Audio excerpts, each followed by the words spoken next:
नमस्कार जंटी में स्वागत आपका। मैं हूं योगेंद्र। आप देख रहे हैं खास खबर और खास खबर में हम बात करेंगे एक ऐसे कायराना हरकत जिस पर पूरा देश स्तब्ध है। हम बात कर रहे हैं जम्मू कश्मीर के पहलगांव की, जहां एक आतंकी हमला लगभग 2:45 के आसपास हुआ और टूरिस्टों से बाकायदा उनका मजहब पूछ करके गोली चलाई गई। इस तरह का कायराना हमला पहली बार माना जा सकता है जिसमें मजहब के हिसाब से गोली मारी गई।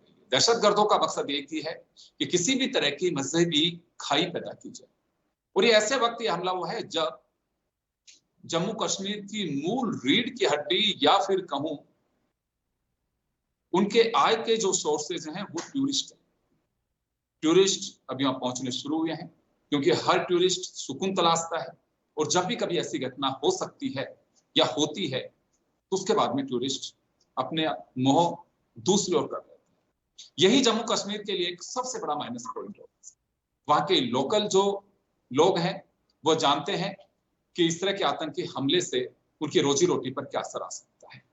ये वही घटना है जो पहलगांव से के चंदनवाड़ी से कुछ दिन बाद में अमरनाथ यात्रा शुरू होगी। दहशतगर्दों का ये नापाक इरादा यही कह सकता है या यही हो सकता है कि किसी भी तरह के वहां एक खाई पैदा की जा सके। तो चले हमारे साथ इस वक्त चर्चा करेंगे। हमारे साथ विजय धीमान साहब जुड़े हुए हैं, जो लंबा समय उनका सेना के पूर्व ब्रिगेडियर हैं, जम्मू के रहने वाले हैं, और उन्हीं के साथ में सेना के पूर्व अधिकारी ब्रिगेडियर भगवान सिंह हमारे साथ में जुड़े हुए हैं, जिन्होंने अपने सेवा काल का एक लंबे समय जम्मू कश्मीर में गुजारा। सिंह साहब, आपके पास में आना चाहूंगा। पहलगांव कि अगर हम ज्योग्राफिकली अगर हम देखें तो खूबसूरती के साथ साथ जंगल, नदी, तमाम वहां चीजें हैं और वही टूरिस्ट को आकर्षित करती हैं। ये घटना इस तरह की है कि जिसमें मजहब पूछ करके और गोली चलाई गई। 2 दर्जन से ज्यादा लोगों की मौत हो गई है। अमित शाह श्रीनगर पहुंच चुके हैं। वो सुरक्षा व्यवस्थाओं का जायजा लेंगे, चर्चा करेंगे उच्च स्तरीय। प्रधानमंत्री नरेंद्र मोदी दुबई से उनसे बात की है। अमित शाह रवाना हुए उससे ठीक पहले एक उच्च स्तरीय सुरक्षा बैठक उन्होंने दिल्ली में भी की। तो क्या लगता है इस घटना के पीछे, क्योंकि एक लंबा कार्यकाल आपका रहा है, आपने कई ऑपरेशंस में वहां पे हिस्सा लिया है, इस घटना को आप किस तरह से देखते हैं? भगवान सिंह जी। योगेंद्र जी, ये घटना बड़ी सीरियस है और जो ये गवर्नमेंट, सेंट्रल की गवर्नमेंट अपनी पीठ थपथपा रही थी कि जम्मू एंड कश्मीर में ऑल इज वेल, सब रूटीन ठीक चल रहा है, बहुत कंट्रोल हो गया है, इतने कम हो गए हैं कैजुअलिटीज सेना की और सिविलियंस की, और इतने सारे रह गए मुट्ठी भर, वो कंट्रोल हो जाएगा। तो ये जो बिना मतलब की झूठी और झूठा आश्वासन देने वाली और जनता को बरगलाने वाली जो जिस किस्म की जो पॉलिसी है, वहाँ सबको पता है कि जनता में यदि आप स्टेट का दर्जा हटा लिया उनका तो कैसे सेटिस्फाई करोगे उनको। उनकी यदि सरकार ही नहीं है, उनके सरकार को गवर्नर, एक लेफ्टिनेंट गवर्नर की पोस्ट वाला आदमी वो कंट्रोल कर रहा है और सेंटर का एजेंट है, तो ये कैसे वहां की जनता सेटिस्फाइड होगी? नंबर 1। नंबर 2, इसके अंदर 2 प्लेयर हैं, एक तो कश्मीरी जनता है और एक पाकिस्तान है। पाकिस्तान को ये समझते नहीं कि पाकिस्तान से कोई लेना देना नहीं है, पाकिस्तान से यही लेना है कि हमने पीओके उनसे लेना है, तो ले लो भाई, पीओके तो लो ना आप, ताकि आप एक मसला तो सॉल्व करो। लेकिन इनसे ना पीओके लिया जाएगा और न पाकिस्तान से बात की जाएगी। यदि पाकिस्तान से बात नहीं करोगे तो ये कैसे रोकोगे आप? वहां से जो रोज ट्रेन होके मिलिटेंट्स आ रहे हैं, हथियार आ रहे हैं और इस किस्म का कमांड एंड कंट्रोल नेटवर्क उनका चल रहा है। तो ये आप सोचते हो कि जनता को झूठी खबर देकर और झूठा आश्वासन देकर और झूठे आंकड़े देकर आप बरगला लोगे? ये कितने दिन चल सकता है? सच्चाई सामने है कि कोई स्पेक्टेकुलर वो देख रहे थे मौका, और ऐसा मौका देखा है जिसमें जब देख रहे होगे सब शांति है, ऑल इज वेल है, ऐसी स्थिति में उन्होंने एक इतनी बड़ी घटना की है और करते रहेंगे। आज ये लास्ट नहीं है, इतने दिनों तक तो सैनिकों की लाशें आती थी, आज सिविलियन की लाशें आए हैं। सिविलियन को भी पता लगा है कि आप देखिए वहाँ जम्मू कश्मीर में ऑपरेट करना आसान नहीं है, और उनको जिन्होंने ये मारा है उनको भी पकड़ना भी कोई आसान नाम नहीं है। क्योंकि पहलगाम का एरिया जिस तरह से हाई माउंटेन। जी भगवान सिंह जी, आप हमारे साथ में बने रहिए। हमारे साथ विजय दीवान साहब हैं जो जम्मू से इस वक्त हमारे साथ में जुड़े हुए हैं, और इस घटना पर, क्योंकि वहां के बिल्कुल बासिंदे हैं, लंबे समय तक उन्होंने सेना में अपनी सेवाएं दी हैं। दीवान साहब, इस घटना में मजहब पूछ करके ये तो साफ है इरादे की, एक नापाक इरादे की उन्होंने दहशत पैदा करने की कोशिश की है, एक मजहबी दहशत पैदा करने की कोशिश की, एक खाई पैदा करने की कोशिश की है। क्या मानना आपको इस तरह की घटना के, क्योंकि बहुत कम सुनने को मिलता है कि मजहब पूछ करके और आतंकियों ने गोली मारी है। देखिए, ये आपकी बात बिल्कुल सही है कि बहुत ही कायराना हमला है, डास्टर्डली एक्ट है, जिसकी बहुत निंदा करनी चाहिए। और हमारा दिल रोता है उन सब लोगों के लिए जो निहत्थे लोग थे, श्रीनगर में घूमने आए थे हमारे यहाँ पे, और उनको उसमें 2 की जान जा चुकी है, 12 घायल हैं, और बताया जा रहा है कि 2-4 और भी क्रिटिकल है। तो इस वक्त प्रशासन अपना पूरा काम कर रहा है, उनको बचाने की कोशिश कर रहा है, और टेररिस्ट को धर पकड़ने की भी चीज तैयार होगी। परंतु यहाँ कुछ चीजें समझने वाली हैं, वो बात आपको आपके दर्शकों के सामने रखना चाहूंगा। सबसे पहले देखिए, कश्मीर में जो टेररिज्म था, आतंकवाद था, वो पूरे कंट्रोल में था। उसके बाद वो शिफ्ट किया राजौरी, पुंछ, वहां भी कंट्रोल किया, फिर आया जम्मू। इस वक्त जम्मू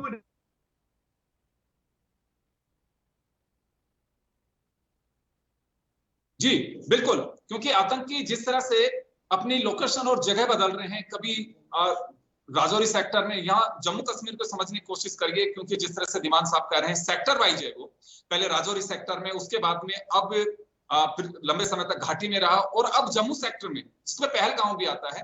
अब उस और ये घटना को अंजाम दिया गया है। ये निश्चित रूप से एक ऐसी घटना कही जा सकती है, कायराना हरकत कही जा सकती है।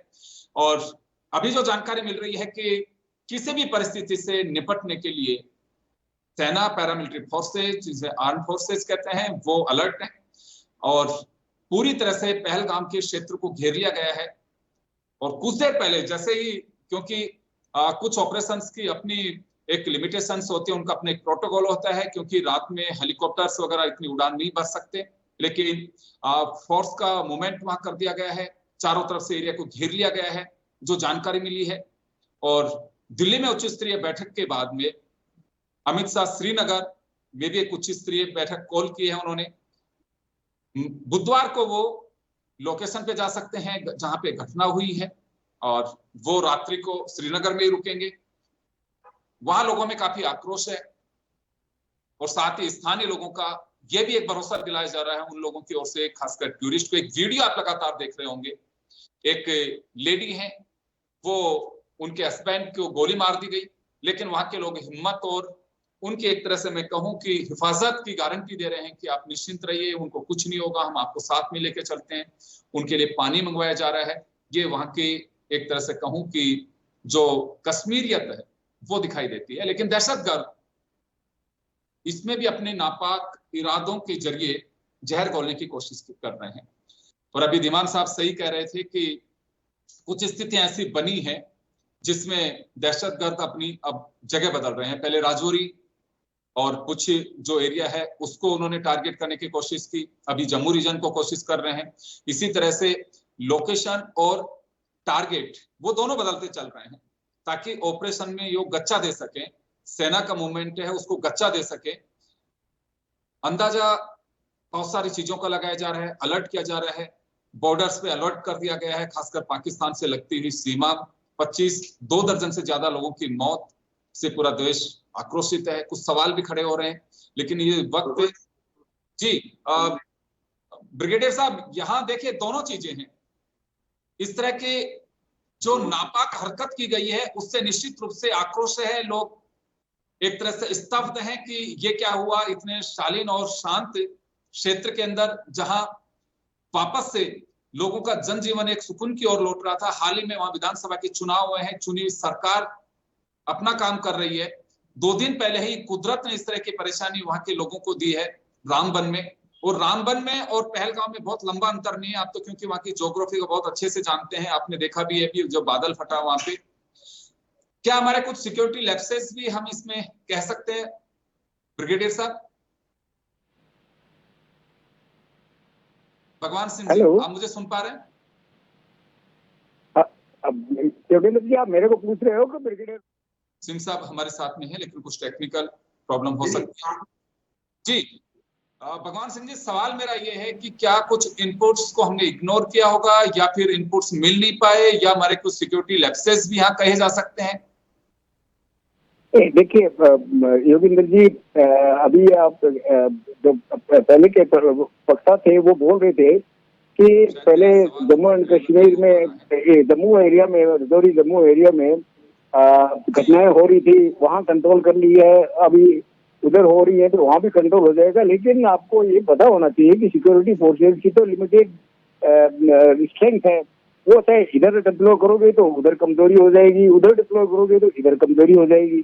तो आप उधर बढ़ाया दोगे तो यहीं से तो ट्रूप्स लेके जाओगे ना, कहाँ से लेके आओगे ट्रूप्स तो वहाँ गिने चुने हैं जो बेचारे इधर के इधर भाग रहे हैं। लेकिन आपने ये स्थिति करी क्यों है, मैं ये कह रहा हूँ जमीन पे, इसको सुलझाना क्यों नहीं चाहते हैं, ये समझ में नहीं आता। आप शांति क्यों नहीं बहाल करना चाहते? ये तो इरादा ही गलत है कि आप बिना किसी से बातचीत किए, चाहे जनता हो चाहे पाकिस्तान हो, पाकिस्तान को आप प्लेयर ही नहीं मान रहे। उनके जो चीफ थे, किस तरह का जो आग उन्होंने उगेली है अपने मुंह से कश्मीर के बारे में, तो आपको पता होना चाहिए कि वो इतने एंटी हैं कि आपके खिलाफ जो कुछ हो सकता है वो करेंगे। इनको रोकने के लिए या उनको कम करने के लिए आपका प्रयास होना चाहिए। क्या प्रेस्टीज है इसमें बात करने में? सारी सरकारें आज तक बात करती आई है, और जब भी बात की है, वायलेंस में कमी आई है, मारकाट में कमी आई है, कैजुअलिटीज कम हुई है, बॉर्डर पे थोड़ी बहुत शांति हुई है। तो ये पीछे का यदि इतिहास भी इन लोगों को ध्यान रखे कि अपना प्रेस्टीज बना रखी है, जब तक मिलिटेंसी होगी या जब तक टेररिज्म होगा बातचीत नहीं होगी। टेररिज्म तो फॉर ऑल टाइम्स है, पर पीसफुल है। Terrorism is the reality of the life. आप इसको नहीं बदली कर सकते, शांति रहो या ना रहो। टेररिज्म को कैसे बदली करोगे आप? ये कम होगा ही नहीं, ना नोमन तेल होगा, ना राधा नाचेगी। तो आप ऐसी स्थिति में समझ जाना चाहिए कि ये तो काम नहीं होने वाला है, तो कम से कम इतने डिस्क्रिप्शन तो आप में होनी चाहिए ना कि आप बातचीत के जरिए वायलेंस को कम करो, शांति करो। शांति से डेवलपमेंट होगा, शांति से जनता थोड़ी अपने एक्टिविटी में लगेगी, विकास के काम होंगे। और धीरे धीरे जम्मू एंड कश्मीर को जो स्टेट लेवल था उसको वापस दिलाइए और वहाँ इलेक्शन कराइए और डेमोक्रेसी एस्टेब्लिश कीजिए प्रॉपरली। तो ये आप काम करना नहीं चाहते हैं, आप तो झूठे आश्वासन, और वहाँ मोदी जी वहाँ से कुछ बोल रहे हैं। भगवान सिंह जी, मैं वापस लौटूंगा आपके पास में। दीवान साहब हमारे साथ जम्मू कश्मीर से जुड़े हुए इस वक्त जम्मू से हैं।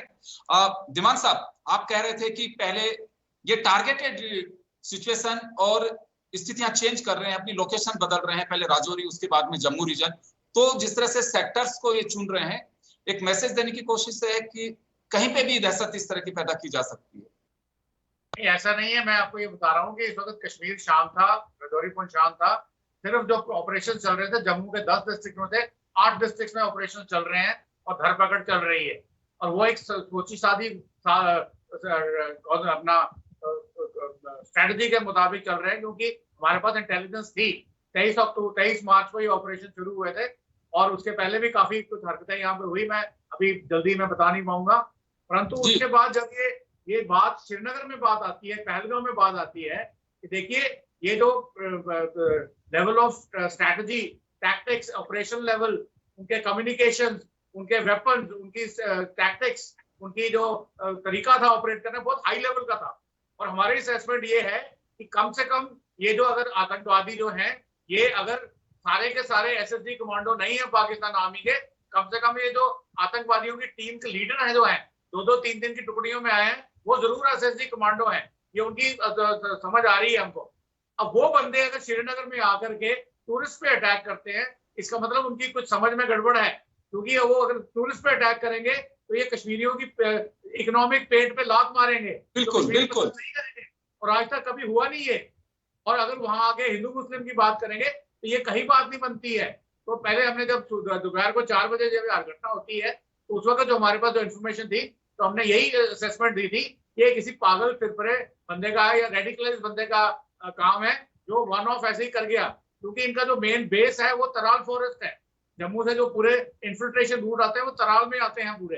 तो वहां बैठे हुए हैं, शायद इन्होंने देखा कि एक जगह है जहाँ पे कोई रोड नहीं है, 30-40 मिनट लगते हैं पैदल आने में, तो कुछ निहत्थे लोग हैं, उन्होंने बोला ये हिंदू है, इनको मारो। तो ये असेसमेंट उस वक्त थी। बाद में इनपुट्स आती हैं, तो मैं आपको ये बता दूं कि इस वक्त हमने ये देखना है कि हमारे प्रधानमंत्री बैठे हैं सऊदी अरेबिया में, MBS के साथ बात कर रहे हैं बिलियंस ऑफ डॉलर की ट्रेड की, और उसके साथ में जो JD वैंस है अमेरिका के उपराष्ट्रपति, वो है भारत में, वो बात कर रहे हैं $500 बिलियन के ट्रेड की। तो चाइना के ऊपर ये लात है सीधी कि दोनों ट्रेड की जो लॉजिस्टिक्स की जो सप्लाई चेन है शिफ्ट हो रही है चाइना से इंडिया, तो चाइना को तकलीफ है। तो उसने शायद पाकिस्तान को बोला कि देखिए आप ये अटैक कराइए ताकि दुनिया में मैसेज जाए। वो भी जब JD वैंस भारत के अंदर हैं और भारत के प्रधानमंत्री MBS के साथ एक साथ बैठ के डिस्कशन कर रहे हैं कि भाई देखो यहाँ सब नॉर्मल नहीं है, ये जो शिफ्ट कर रहे हो सप्लाई चेन ये गलत है, तो ये सब चीजें बताने की कोशिश उन्होंने की है। और उसके बदले में अगर थोड़ा सा नुकसान होता है तो ISI ने बोला होगा कि वो आप मान लेंगे। परंतु मैं आपको ये बताना चाहता हूँ कि दुनिया बेवकूफ नहीं है, दुनिया को सब समझ में आ रही है कि किसकी चाल है, क्या स्ट्रैटेजी है, क्या कॉन्स्पिरेसी है। और जहां तक कश्मीरियों का सवाल है, कश्मीरियों को भी ये 40 साल पहले ही इन्होंने बरगलाया है, रेडिकलाइजेशन की है धर्म के नाम पे। उनको भी समझ में आ गई है कि पाकिस्तान की अगर हम बात तो फॉलो करेंगे तो हम गर्त में जाएंगे जैसे वो खुद जा रहे हैं। और भारत कितनी तरक्की कर रहा है, इसलिए हमको भारत के साथ चलना है, ना कि पाकिस्तान। दिमान साहब छोटा सा सवाल ये होगा कि ये अटैक क्योंकि बॉर्डर से लगता हुआ एरिया नहीं है, पहलगाम डिस्टेंस है, कहीं ना कहीं से आए होंगे। इससे पहले भी 2 दिन पहले ही एनकाउंटर चला है।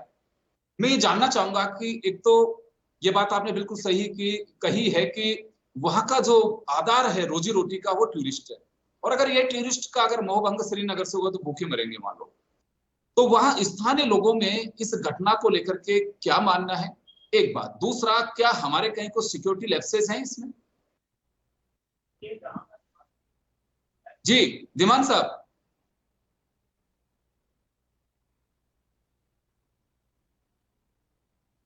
आपने म्यूट कर लिया सर, म्यूट है आपका सिस्टम, म्यूट है, अनम्यूट करिए।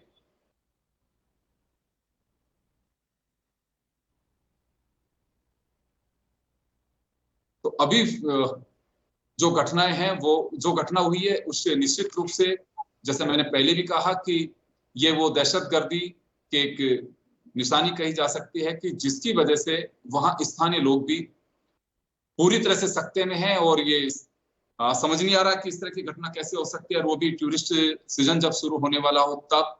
तो निश्चित रूप से एक ये माना जा सकता है कि कुछ ना कुछ इसके पीछे गहरी साजिश कही जा सकती है जो लंबी नहीं चलेगी, लेकिन फिलहाल तो एक ये माना जा सकता है कि दिल दहला देने वाली। जी कटेवा साहब हमारे साथ में जुड़ गए, सेना के पूर्व लेफ्टिनेंट जनरल हैं और लंबे समय तक उन्होंने भी सेना के ऑपरेशंस और इनमें हिस्सा लिया है। कटेवा साहब, इस घटना को आप किस तरह से देखते हैं? देखिए योगेंद्र जी, ये जो घटना है इससे बड़ी कायरता की कोई और घटना का कोई इस तरह का एग्जाम्पल मैं नहीं दे पाऊंगा, क्योंकि निहत्थे टूरिस्ट के ऊपर इस तरह का हमला करना, और ऐसे समय में जब घाटी में नॉर्मलसी रिटर्न हो रही थी, टेररिज्म खत्म सा होता जा रहा था, और जो इंटरनल जो अपने ऑन टेररिस्ट थे वो तो खत्म से हो गए थे, बिल्कुल गिने चुने रह गए थे। और बाकी इन्होंने, क्योंकि जब भी ऐसा अपर हैंड सिक्योरिटी फोर्सेस का होता है तो उग्रवादी हमेशा छुप करके सॉफ्ट टारगेट के ऊपर हमला करते हैं और अपनी लाइमलाइट में आने की कोशिश करते हैं। ऐसा ही इन्होंने वैली से निकल करके रजौरी और डोडा सेक्टर के बाद में सांबा और कठुआ में किया, और वहां पे जब प्रेशर उनका पड़ा, जब उनके एलिमिनेशन स्टार्ट हुआ टेररिस्ट का, तो वो छुप गए। और आज जो पहलगाम एक ऐसी टूरिस्ट डेस्टिनेशन है जिसे मिनी स्विट्जरलैंड के नाम से जाना जाता है, और पूरी दुनिया के वहां पे टूरिस्ट आते हैं। ऐसे समय में आकर के निहत्थे लोगों पे, बच्चों पे, और जितने भी बाहर के और हिंदुस्तान के जो टूरिस्ट थे उन पे हमला करना एक बहुत ही कायरता का एक उदाहरण है। और इस उदाहरण से, इस इंसिडेंट से सबसे ज्यादा अगर किसी को नुकसान होगा तो वो जम्मू कश्मीर के आवाम को होगा। आपको ये बता दूं कि टूरिज्म वहां का उनके रोजी रोटी का सबसे बड़ा साधन है, और ऐसी जो लार्ज स्केल अटैक होता है उससे एकदम जो टूरिस्ट हैं उनकी संख्या गिर जाती है, और इनके गिरने से जो वहाँ के लोग हैं जिनका रोजी रोटी इसी से चलता है, चाहे वो घोड़े पे टूरिस्ट को ले जा रहे हैं, चाहे वो दुकानों पे बैठे हैं, चाहे वो ट्रांसपोर्ट कर रहे हैं, चाहे होटल चला रहे हैं या रेस्टोरेंट चला रहे हैं, इन सब चीजों का बहुत बड़ा नुकसान होता है। और इसी के कारण आज इस हमले के बाद आज पता चला है कि वैली में सड़कों पे वहाँ के लोग उतर गए हैं उग्रवादियों के खिलाफ। ये पहली बार हुआ है। पहले इसके से पहले जब भी कोई बड़ा उग्रवादी मारा जाता था तो वहाँ की आवाम उसके जनाजे में उसके साथ बहुत ज्यादा स्ट्रेंथ में चलती थी। वो टाइम खत्म हो गया और आज इस हमले के खिलाफ वहाँ पे आवाम सड़कों पे उतरी है, वहाँ के लोग सड़कों पे उतरे हैं इसके खिलाफ। ये एक बहुत अच्छा साइन है आने वाले समय में जम्मू कश्मीर के लिए। और इसके साथ साथ ये भी बताऊं कि सरकार का एकदम जो एक्शन है, आपने देखा है कि होम मिनिस्टर वहाँ ऑलरेडी पहुंच चुके हैं और वहाँ के सिक्योरिटी फोर्सेस का जो सेटअप है उनकी मीटिंग चल रही होंगी। और मुझे पूरा विश्वास है कि जब भी जो भी रिटेलिएटरी एक्शन या ऑपरेशन ये करेंगे वो जरूर सक्सेसफुल होगा, और ये उग्रवादी जिन्होंने ये कायराना हरकत की है उन्हें वो जरूर एलिमिनेट करेंगे नेक्स्ट 2-3 दिन के अंदर, ऐसा मेरा विश्वास है। बिल्कुल आप सही कह रहे हैं, निश्चित रूप से, क्योंकि एक बड़ा हमला है ये। और ऐसे वक्त पे मैं अभी दीवान साहब से जब बात कर रहा था, क्योंकि मेरा पहलगांव वो सारा क्षेत्र मेरा देखा हुआ है जहाँ पे हमला हुआ है, उसके आसपास भी हमने देखा हुआ है, इतना खूबसूरत। और वहाँ के लोग ये बर्दाश्त नहीं कर सकते क्योंकि उनकी रोजी रोटी का मुख्य जरिया ही यही है। गांव हो चाहे कस्बा हो चाहे शहरी क्षेत्र हो, तमाम लोग केवल अपने हैंडीक्राफ्ट्स और होटल्स और टूरिस्ट के अपनी गाड़ियां चलाते हैं, उसी पे सारा कुछ टिका हुआ है। आने वाले दिनों में पर्यटन सत्र वहां शुरू हो चुका है। पहलगांव से जो यात्रा शुरू होगी अमरनाथ की, उससे पहले भी मीना साहब, मैं हमारे साथ आईबी के आवाज नहीं आ रही है, सब क्लियर आवाज आ नहीं रही है, थोड़ी आवाज बहुत लो आ रही है। कैसी मीना साहब, आप मुझे सुन पा रहे हैं? मीना साहब आप मुझे सुन पा रहे हैं? इस तरह की घटना के पीछे आप आईबी के एडिशनल डायरेक्टर रहे हैं, तो क्या लगता है आपको कि किस तरह के इनपुट से पहले से होंगे या अब क्या आवश्यकता महसूस करते हैं ऐसी घटना से?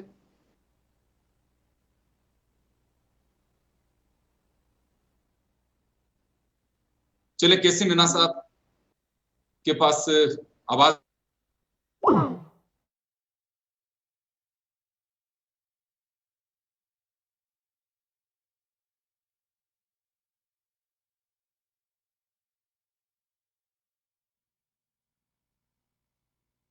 और उसके अलावा क्या कुछ सिक्योरिटी लैप्सेज भी इसमें कहे जा सकते हैं?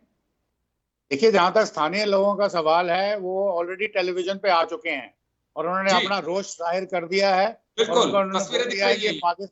पाकिस्तान का कायराना एक्ट है और पाकिस्तान हमें बरगला रहा है। मैं आपको बताना चाहता था कि मैंने उनसे 1-to-1 बात करी है, यूथ से स्पेशली।